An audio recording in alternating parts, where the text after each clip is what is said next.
అసలు అయ్యప్ప స్వామి ఎవరు? దేవుడా, మానవుడా, లేక ధర్మం కోసం పుట్టిన యుద్ధ దేవుడా?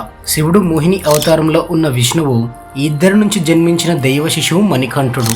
పంబా నది తీరంలో విడిచిపెట్టిన ఆ బాలుణ్ణి పందల దేశ రాజు రాజశేఖరుడు తన కన్న బిడ్డలా పెంచాడు. గురుకులంలో వేదాలు, పురాణాలు, అస్త్ర విద్యలు నేర్చుకుంటూ ఈ బాలుడు సామాన్యుడు కాదని గురువుకే అర్థమవుతుంది. కానీ రాజ్యంలో మొదలవుతుంది ద్రోహం. మంత్రి రాణి కలిసి మణికంఠుడిని తొలగించాలనుకుంటారు. తలనొప్పి నాటకంతో పులిపాలు కావాలనే కుట్ర.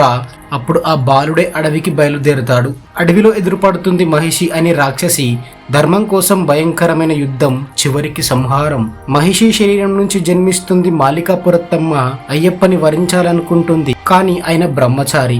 దేవతలతో కలిసి పులిపై సవారీ చేస్తూ 12 ఏళ్ల వయసులో రాజ్యానికి తిరిగి వచ్చిన మణికంఠుడు శబరిమలలో ఎలా వెలిశాడు? అసలు 18 మెట్ల రహస్యం ఏంటి? మాలికాపురత్తమ్మ ఎందుకు ఎదురు చూస్తుంది?